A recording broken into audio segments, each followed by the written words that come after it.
트럼프 집권하면 그 IRA 폐지한다는 식의 이상한 자꾸 보도가 계속 나오는데 폐지를 하고 싶어도 못한다고요. 공화당 유권자 가운데 약 70%는 IRA 존속을 지지하는 것으로 나타났다. 이들이 소속된 주들이 IRA를 통해 받은 혜택으로 산업경기를 부양하고 일자리가 늘어나는 등 혜택을 보고 있었다. 민주당도 아니고 민주당 빼고 공화당 유권자만 따져도 70%가 IRA를 지지해요. 이런 법안을 폐지한다고요? 맨데이시 바로 법적인 책임을 이야기하는 거예요. 그러면 저게 무슨 IRA냐고요. 오히려 해리스가 된다 그러면 그 IRA 법안이라든지 그 다음에 환경 규제와 관련해서 훨씬 더 강화되는 흐름을 보일 가능성이 높아서요.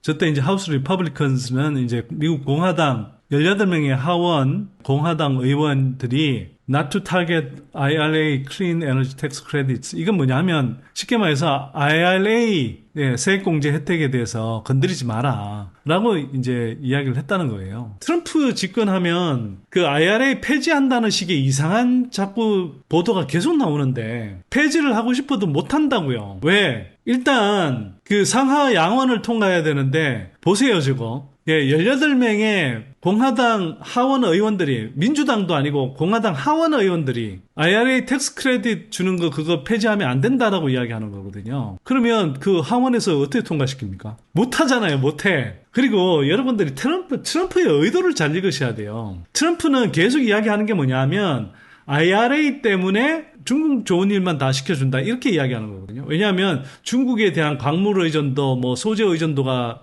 높아져서 결국은 중국 좋은 일 시켜준다 이런 건데 사실은 IRA가 그런 중국의 소재 광물로부터 이렇게 독립하기 위한 거잖아요. 근데 트럼프 이야기는 그거죠. IRA를 통해서 전기차 시장을 빨리 확대하면 대량의 배터리가 너무 빨리 필요하니까 결국은 중국에 의존하지 않고 갈 수 있는 방법이 없다. 뭐 이런 식의 이제 이야기를 하는 거예요. 사실은 뭐 그거 당연히 속도 조절을 하기 마련인데 트럼프의 의도를 한번 생각해 보세요. 그러면 저 IRA 텍스 크레딧을 자꾸 주면 결국은 중국한테 혜택 돌아간다 이런 건데 그래서 빨리 전기차 시장이 커져서 배터리가 엄청 필요하고 거기에 필요한 광물 소재가 엄청 필요해서 결국은 중국 좋은 일 시켜준다 뭐 이런 식으로 이제 이야기를 하는 거거든요. 이건 사실 바이든 공격력인데 한편으로는 트럼프도 저게 바보가 아닌 이상 중국을 견제하는 거라는 거 알죠? 모르겠습니까? 그러면 손을 대도 어떤 걸 댈까요? 예를 들면 IRA 텍스 크레딧 그러니까 IRA 세제 혜택과 관련해서 굳이 손을 댄다 하더라도 어떤 걸 손을 대겠냐? 중국한테 광물 의존, 소재 의존하지 않도록 그런 부분에서 더 수정을 할 거라고요. 예를 들어서 이거는 좀 뭐 유예를 한다든지 다른 뭐 그 중국이 아니라 하더라도 뭐 FTA를 체결하지 않았다 하더라도 뭐 어떤 국가에서 조달하는 광물이나 소재를 인정해 준다든지 뭐 이런 그 광물과 소재에 관한 뭐 수정을 일부 할 수 있습니다. 근데 그게 한국에 굳이 나쁜 걸까요? 큰 틀에서 봤을 때 저는 그럴 거라고 생각하지 않습니다. 근데 문제는 IRA 법안 자체를 저렇게 폐지를 못 시킨다고요. 하고 싶어도. 그러니까 이거 진짜 이거 한국 언론들은 정말 사기 좀 그만 쳐야 됩니다. 정말로. 그 트럼프 공원 뭐 IRA 폐지 이거 IRA 폐지 공언한 적이 없거든요. 근데 하여튼 뭐 기사 내용 자체는 여러분들한테 소개해드리고 싶어서 제가 하여튼 기사를 가지고 왔는데 공화당과 화석연료 기업도 반대에 가세했다. 이렇게 돼 있는 거고요. 이 앞부분은 틀렸습니다. IRA 폐지까지 이야기하지 않습니다. 트럼프 전 대통령의 소속 정당인 공화당과 주요 지지 세력인 화석연료 기업들은 IRA 존속으로 입장이 기울고 있어 정권이 바뀌더라도 IRA 백지행하는 어려울 것으로 예상된다. 이렇게 나와 있죠. 이게 블룸버그 보도고요. 블룸버그가 미국 공화당 의원들을 취재한 결과 다수가 인플레이션 감축법 폐지에 부정적이었다고 보도했다.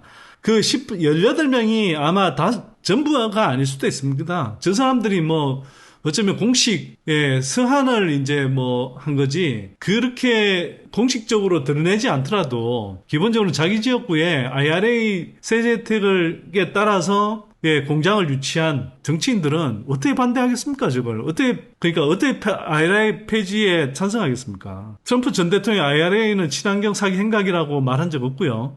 그린 뉴 스캠 뭐 이런 식으로 표현했는데 IRA를 그렇게 표현하지는 않습니다. 예를 들면 이제 버디 카트 공화당 하원 의원은 예, 블룸버그 인터뷰에서 IRA 세액공제를 지원받아 지어지고 있는 공장들이 취소되는 모습을 보고 싶지는 않다. 예, 왜냐하면 조지아주에 전기차 공장, 배터리 공장들 많이 있거든요. 자, 새 행정부가 들었으면 이런 부분에 있어 갑작스러운 변화를 일으킨 것을 막겠다고 강조했고, 카터 의원 외에도 IRA 발의 당시 반대표를 던졌던 공화당 의원 가운데 IRA에 찬성하지 않았는데도 불구하고 이 다수가 비슷한 시각을 공유하는 것으로 전해졌다. 이들이 소속된 주들이 IRA를 통해 받은 혜택으로 산업 경기를 부양하고 일자리가 늘어난 등 혜택을 보고 있었다. 이런 상황에서 올해 6월에 Climate Change Communications라고 하는 미국 유권자 1031명을 대상으로 진행한 설문조사의 결과 공화당 유권자입니다. 공화당 유권자 가운데 약 70%는 IRA 존속을 지지하는 것으로 나타났다. 제가 그 지정학적 알파라는 책 가지고 설명할 때 그런 말씀을 드렸죠. 트럼프 행정부 때 오바마 케어를 폐지하겠다라고 선거 공약으로 내세웠음에도 불구하고 오바마 케어 폐지 못 시켰죠. 왜? 오바마 케어 지지가 강하니까 그걸 통과시킬 수가 없었던 거예요. 근데 그때 지정학적 알파 그 책에 보면 오바마 케어에 대한 여론 지지율이 58%였어요. 근데 지금 이거 보세요. 공화당 유권자의 70%, 전체 유권자도 아니에요. 민주당은 IRA에 대한 지지율이 더 높을 거란 말이에요, 이게. 예, 그런데 이게 공화당 유권자 약 70%, 민주당도 아니고 민주당 빼고 공화당 유권자만 따져도 70%가 IRA를 지지해요. 이런 법안을 폐지한다고요? 이거 자살골이죠. 정치적으로 이건 불가능하다고 봐야 돼요. 제가 미국 그 유학 시절에 그때 제가 배웠던 게 뭐냐면 이게 퍼블릭 오피니언과 그다음에 그러니까 여론과 정책 의사 결정 상관관계에 관해서 가르친 수업이 있었어요. 그 수업 보면 이게 여론조사의 어떤 사안에 대한 여론조사가 어느 정도 수준이냐에 따라서 정치적으로 어떤 액션을 스택하고 어떤 스택을 하고 뭐 이런 거와 관련해서 이렇게 쭉 그 수업 내용이 그거예요. 근데 저 정도의 압도적인 지지율이 나오면요 손 못 댑니다. 저거 미친 짓이에요. 저거는 정치 자살골이죠. 블룸버그는 2차 전지, 전기차, 태양광 등 IRA 세액공제를 받아 지어지고 있는 공장들이 아직 대부분 완공되지 않은 만큼 완공이 된 이후에는 미국 경제 부양 효과가 더 클 것으로 분석했다.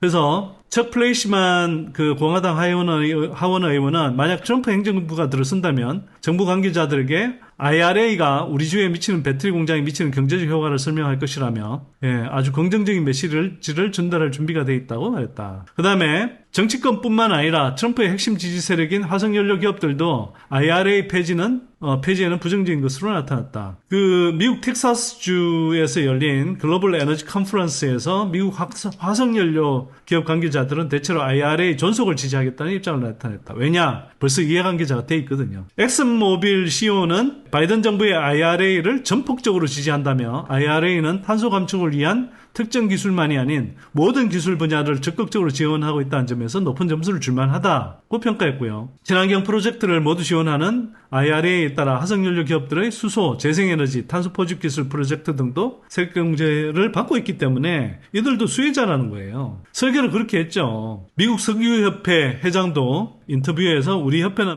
바이든 정부가 지고 트럼프 정부가 들어온다면 IRA가 존속할 수 있도록 적극적으로 지지할 것이라고 강조했다.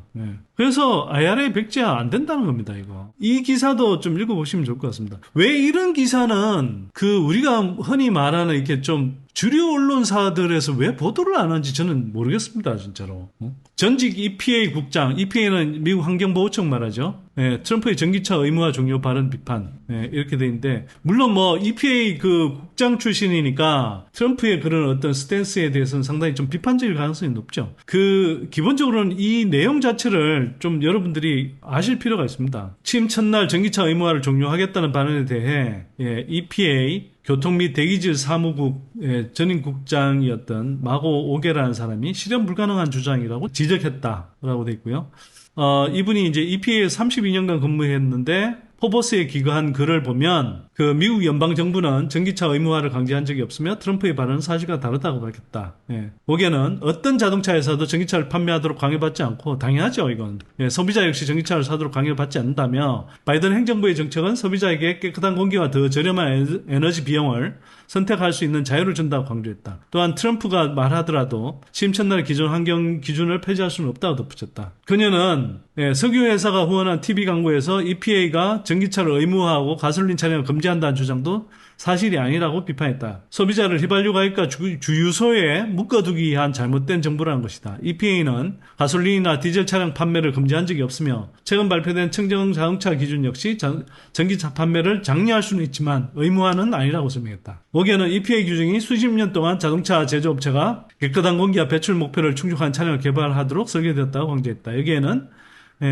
각종 차량들의 다양한 기술이 포함되며 제조업체는 투자 기술을 선택할 수 있어 혁신과 투자가 촉진된다고 했다. 그녀는 만약 트럼프가 EPA 청정 자동차 프로그램을 폐지하려 한다면 이는 환경단체, 캘리포니아를 비롯한 여러 주, 심지어 자동차 제조업체로부터도 법적 도전에 직면할 것이라고 경고했다. 이러한 법적 싸움은 수개월 또는 수년이 걸릴 가능성이 크며 하루아침에 규제를 뒤집는 것은 비현실적이라고 지적했다. 5개는 또한 EPA는 대기청법을 준수해야 하며 이게 EPA라는 그 미국 환경보호청이 그냥 이렇게 독립적으로 판단할 수 있는 게 아니라 기본적으로 이게 대기청 법을 준수해야 되는 기관이고요.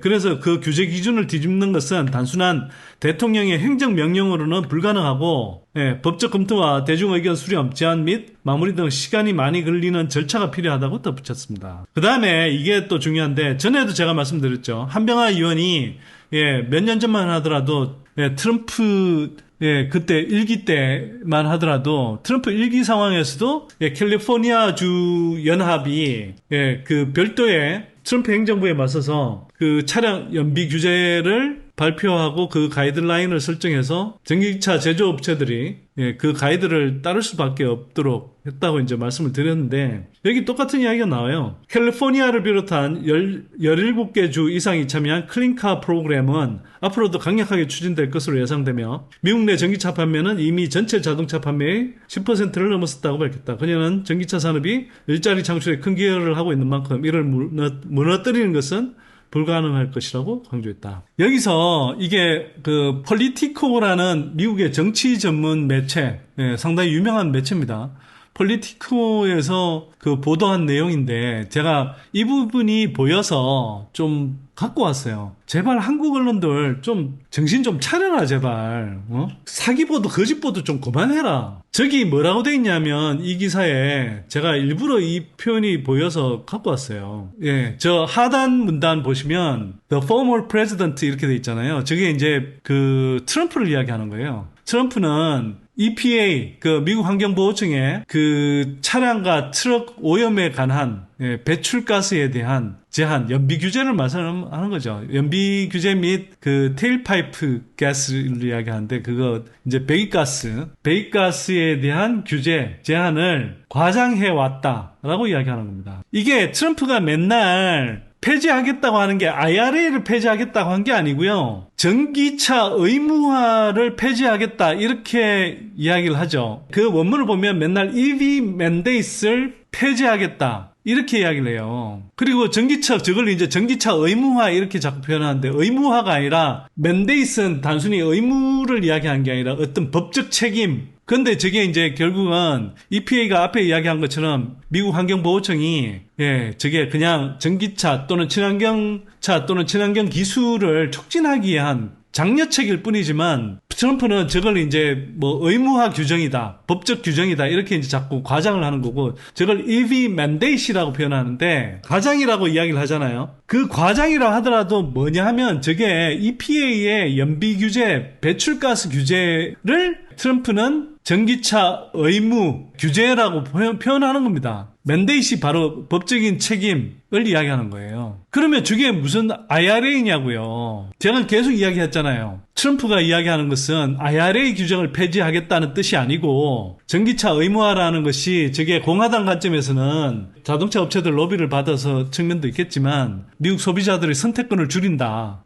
자꾸 전기차 쪽으로 내몬다. 뭐 이런 식으로 이제 한다고 하면서 되게 공화당의 일부 세력이 이제 비판적이고 트럼프도 이제 그 선봉이 있는 사람인데 그러나 저게 IRA하고 무관하게 그냥 IRA 폐지가 아니고 자동차 연비 규제, 배출가스 규제에 관한 거라고 제가 계속 말씀드렸잖아요. 근데 저 표현이 그대로 나오더라고요. 그래서 제가 여러분들한테 보여드리려고 일부러 가져왔습니다. 그 트럼프가 되더라도 전에 제가 한번 정리해드렸죠. IRA 폐지 불가능하다. 예, 수정 조금 하려고 할 수 있는데 수정한다 하더라도 오히려 이제 중국을 배제하는 식의 수정일 가능성이 높다. 그리고 그게 뭐 일정한 구간에서는 한국 배터리 산업에 뭐 긍정적인 부분도 있겠지만 부정적인 일정한 뭐 수정이 있을 수도 있겠죠. 그러나 큰 틀에서는 변함이 없다. 그리고 연비 규제를 고치려고 할 거다. 근데 저것도 결국은 캘리포니아 주 연합 같은 데에서 전기차가 제일 많이 팔리는 그런 주들, 전기차의 한 3분의 2가량이 팔리는 대도시 주들이죠, 주로. 그런 주들에서 저걸 주법에 따라서 별도의 가이드라인을 정하면 미국 제조업체들은, 완성차 업체들은 결국은 그 전기차 많이 팔리는 주의 주법을 따라갈 수밖에 없는 거예요. 그래서 그것도 크게 효과가 없을 거다, 아마. 큰 틀에서는. 이거는 트럼프가 된다는 상황을 가정한 거고요. 지금 제가 볼 때 미국 정치 상황을 살펴보면 트럼프가 될 가능성이 점점 낮아지는 것 같아요. 미국은 제너럴 보트라는 게 있고요. 일반 국민들이 투표하는 게 있는데 그걸로 우리가 뭐 승패를 가리는 게 아니고요. 일렉트럴 보트라고 그래서 대의원 선거인단 투표에 의해서 결정되는 건 아시죠?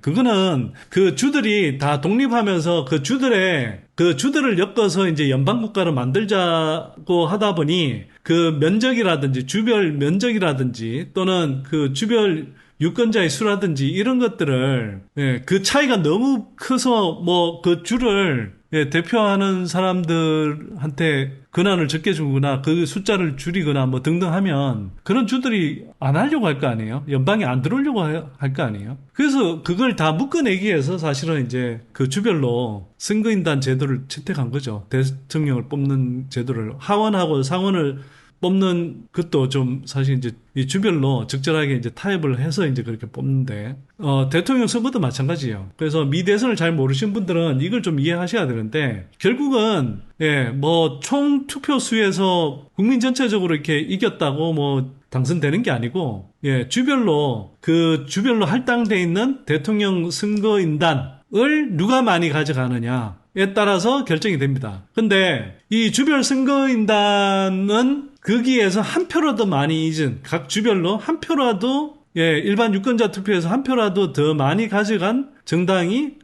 독식하는 구조예요. 뭐 위너 테이크 올 시스템이라고 하는데 승자 독식 구조가 되는 겁니다. 펜실베니아 같은 경우가 이제 대표적인 스윙 스테이트 왔다 갔다 하는 주 중에 하나인데 그 주에서 예를 들어서 펜실베니아에서 예를 들어서 한 표라도 더 이기는 쪽이 그 주에 할당돼 있는 선거인단을 다 가져가 버린 겁니다. 이른바 스윙 스테이트라고 하는 7개 주 펜실베니아, 뭐 조지아, 위스콘신, 뭐 애리조나 뭐 이런 주들이 있습니다. 네바다 뭐 이런 주들. 이런 주들에서 사실 이기는 후보가 당선되게 돼 있어요. 지금 사실은 이제 스윙 스테이트가 아닌 이미 뭐 정치 성향상 뭐 주로 이제 서부와 동부 해안주 뭐 예를 들면 뉴욕주, 뭐 보스턴, 뭐 또는 LA가 있는 캘리포니아주 뭐 이런 주들은 대체로 다 그냥 민주당 성향이에요. 그래서 이걸 이제 블루 스테이트, 민주당 색깔이 이제 블루니까 블루 스테이트. 그래서 이제 민주당 성향주고 공화당은 레드 스테이트라고 해서 이제 공화당 성향주가 주로 이제 뭐 중부라든지 남부 쪽 이런 쪽에 이제 몰려 있는 거죠. 그래서 지금 보통 보면 이제 레드 스테이트하고 이제 블루 스테이트라고 이제 규정할 수 있는 데는 거의 의석수가 이미 비슷비슷해요. 비슷비슷하게 이제 정해져 있고, 그러면 나머지 이제 왔다 갔다 하는 주, 그게 이제 스윙 스테이트라고 불리는 7개 주에서 이제 판가름이 나는 거죠. 그 주에서 이제 누가 많이 선거인단을 확보하느냐, 사실은 대선을 결정한다고 보면 됩니다. 그래서 그 잘 보시면 지금 카말라 해리스랑 그다음에 존 월스 이제 그 민주당 대선 후보 팀이 유세를 하는데 보면 펜실베니아를 처음 가고 펜실베니아를 두 번이나 갔죠. 그 해리스가 한 번 가고 단독으로 한 번 가고 팀월스 부통령 후보 지명한 다음에 첫 이제 유세를 또 펜실베니아 가고 그만큼 이제 스윙 스테이트 중에서도 가장 선거인단 숫자가 많은 데니까 펜실베니아 가고 그 다음에 이제 가는데 보면 뭐 아리조나, 네바다 뭐 이런 데를 가죠. 그게 다 어디냐? 다 이제 스윙 스테이트인 겁니다. 가는 그 길을 가는 이유가 있는 거예요. 그러니까 다른 주들은 가봐야 어차피 민주당 승양주는 민주당이 먹게 돼 있고 공화당 승양은 공화당이 먹게 돼 있어요. 뭐 아주 후보가 형편없이 뭐 이렇게 서로 게임이 안 되는 상황이면 이제 공화당을 찍는 경우도 가끔씩 있지만 또는 뭐 그 반대인 경우도 가끔씩 있지만 보통 이렇게 이제 조금 뭐 박빙의 싸움이다. 이럴 때는 기본적으로는 블루 스테이트, 레드 스테이트는 딱 정해져 있는 거예요. 그러면 싸움판은 이 스윙 스테이트 7개에서 벌어지는 겁니다. 거기에서 선거인단을 누가 확보하느냐 하는 게임인데 지금 최근에 이제 제가 유심히 보는 거는 그 기존에 일반 이제 미국 전체 그 여론조사 이거는 사실 이제 우리가 이제 생각할 때 제너럴 보터 그 일반인 유권자 투표 전체 우리가 이제 우리 대선 투표를 한다고 하면 그럴 때 이제 여론조사 그 유효한 여론조사겠죠.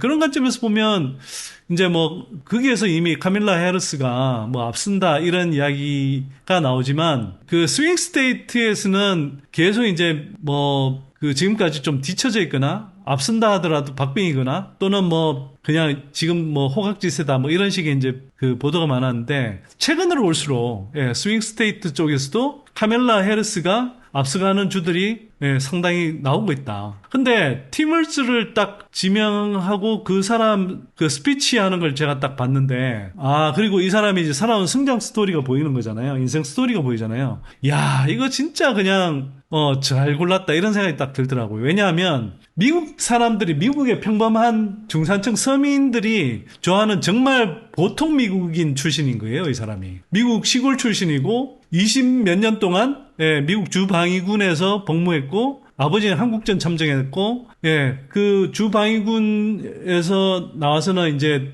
고등학교에서 사회 과목을 가르치는 교사를 10몇 년 동안 했고 그 시절에 또 미국 사람들 또 풋볼 되게 좋아하잖아요. 풋볼 코치에서 주에 또 이제 그 챔피언을 먹었고 그러다가 그 학생들 권유로 이제 정치인이 돼서 주지사까지 된, 뭐, 한편으로는 되게 입지전적이면서, 근데 이제 되게 보통 서민인데, 보통 아저씨죠, 어찌 보면. 보통 아저씨인데, 주지사까지 된. 한편으로는 그래서 보면 되게 아메리칸 드림의 어떤 경로를 잘 보여주기도 하고. 그런데 이 사람 인상은 그 미국의 중산층 서민 백인들이 되게 좋아할 수 있는 미국의 전형적인 인상 좋은 아저씨 모습이고. 그러니까 되게 호감도가 높을 수 있는 부통령을 뽑았더라고요. 그래서 잘 먹힐 것 같습니다. 그래서 사실 이게 왜 중요하냐 하면 트럼프는 바이든이 있을 때는 트럼프가 바이든 보고 자꾸 노세하다 뭐 저거 기력도 없고 뭐 대통령직 수행도 제대로 못할 거다 막 이렇게 놀리고 막 그랬는데 바이든이 나가버렸잖아요. 그랬더니 어쩌다가 트럼프가 역사상 최고령 대통령 후보가 돼버린 거죠. 거꾸로 자기가 이제 비판했던 지점이 이제 자기한테 이제 공격이 화살로 돌아오는 상황이 돼버렸고 또 한편으로는 트럼프의 지지층이 주로 이제 이런 거죠. 트럼프는 이른바 민주당의 막 그 고학력 엘리트들의 거부감을 가진 그래서 능력주의의 기초에서 하버드 대학의 이제 그 마이클 샌델 교수가 비판하는 공정하다는 착각에서 비판하는 그 능력주의로 무장한 그런 엘리트즘에 사로잡힌 그 반맛 정치인들. 그러니까 미국의 이제 그 세락한 레스트벨트를 비롯한 세락한 지역에 있는 그 백인들 입장에서 보면 학력이 상대적으로 낮은 그런 백인들이 보면 완전 반맛인데 이제 트럼프가 그런 사람들의 불만들, 세계화의 과정에서 그 사람들 일자리가 줄어들고, 소득이 줄어들고 하는 그런 것들을 사실은 트럼프가 해결해 줄 수 없음에도 불구하고 그걸 이제 중국이라는 적을 만들어서 또는 그 국경선 아래에 이제 뭐 멕시코라든지 이런 그 남미 이민자들 이런 사람들을 적들로 만들어서 혐오와 분열의 정치를 이제 선동하고 그걸 포퓰리즘적으로 몰아가서 지지층을 구성하고 있는 거죠. 지지층을 이제 확보하고 있는 거죠. 근데 그런 측면에서 보면 이 팀 월즈라는 사람은 그렇게 뭐 고학력 엘리트도 아니고 되게 많은 사람들이 동질감을 느낄 수 있는 미국의 이제 백인 중산층 서민 가정 출신이고, 그리고 미국 사람들이 되게 좋아할 수 있는 뭐 교사 경력, 주방위군 경력, 풋볼 코치 이런 경력까지 다 갖고 있는 사람이고, 그래서 트럼프를 지지하고 있는 그런 백인 서민층들, 그러나 박탈감에 많이 시달렸던 그런 서민층들을 상당히 돌려 세울 수 있거나 약화시킬 수 있는 그런 선택지 같다는 생각이 들고요. 그 다음에 트럼프도 이미 대통령 한번 해먹었고, 그 다음에 대선에는 이미 세 번째 나오고 있잖아요. 거기에다가 계속 이제 뭐 새로운 면모를 보여주는 게 아니라 그 악질 레토릭을 거듭하고 있으니까 정남이 떨어지는 사람들도 많죠. 그래서 트럼프에 대한 공화당 그 충성도도 되게 떨어져 있어요. 예전 비하면. 처음 나왔을 때 비하면. 그래서 실제로 공화당 정치인들 중에서도 저 트럼프는 진정한 공화당 정치인이 아니다 그러면서 지지를 철회하고 오히려 해리스를 지지하라고 이야기하는 사람들이 꽤 있어요. 여러 명 있어요, 여러 명. 근데 그게 공화당 성향 유권자층 안에서도 그렇거든요. 카멜라 해리스가 등장하면서 민주당 지지층이 결집하기 시작했습니다. 일단 기본적으로 이 사람이 인도계이자 아프리카 흑인계이기 때문에 유색 인종들이 다 지지층이 결집하기 시작했고요. 그 다음에 특히 18에서 29세 사이에 젊은 유권자층에서 굉장히 강한 지지세를 모으고 있습니다. 스윙스테이트만 대상으로 한 여론조사에서는 젊은 유권자층들에서 그 해리스가 트럼프보다 9%포인트 앞서고 있다는 그런 여론조사 결과도 나왔죠. 양당의 지지층이 다 결집해 있을 때는 그게 호각지세인데 지금 트럼프는 사실 과거에 비해서 공화당 로열티가 상당히 떨어져 있다. 그런 상황에서 오히려 바이든이 있을 때는 열세였는데 오히려 해리스가 등장하면서 민주당은 지금 굉장히 강력하게 결집하고 있는 국면이거든요. 그래서 만약 이대로 간다 그러면 오히려 해리스가 대선에서 이길 가능성이 높지 않나? 이렇게 좀 보입니다. 그리고 여론조사 추세상으로도 3주 만에 이미 이제 트럼프를 앞지르는 여론조사 결과들이 계속 나오는 걸 보면 만약 이 추세가 뭐 또 어떤 흐름 때문에 끊길지 모르겠으나 만약 이 추세가 일정하게 유지된다고 하면 아마 해리스한테 상당히 유리한 게임이 되지 않을까 이렇게 생각을 하고 여러분들 그 미국의 이제 정치 쪽 예측하는 그 사이트 중에 538이라는 거기에서는 이미 이제 뭐 카멜라 해리스의 당선 확률이 더 높다고 이미 이제 예측하고 있죠. 카멜라 해리스는 바이든보다 사실은 훨씬 더 그 기후 위기 문제에 대해서 훨씬 더 진지하게 뭐 접근한 사람이고요. 친환경 아젠다가 훨씬 강력한 사람입니다. 그래서 오히려 해리스가 된다 그러면 그 IRA 법안이라든지 그 다음에 환경 규제와 관련해서 훨씬 더 강화되는 흐름을 보일 가능성이 높아서요. 지구 온난화 문제를 해결하기 위해서 그리고 한편으로는 K 배터리에도 더 좋은 후보라는 관점에서 저는 해리스가 되면 좋긴 하겠네요.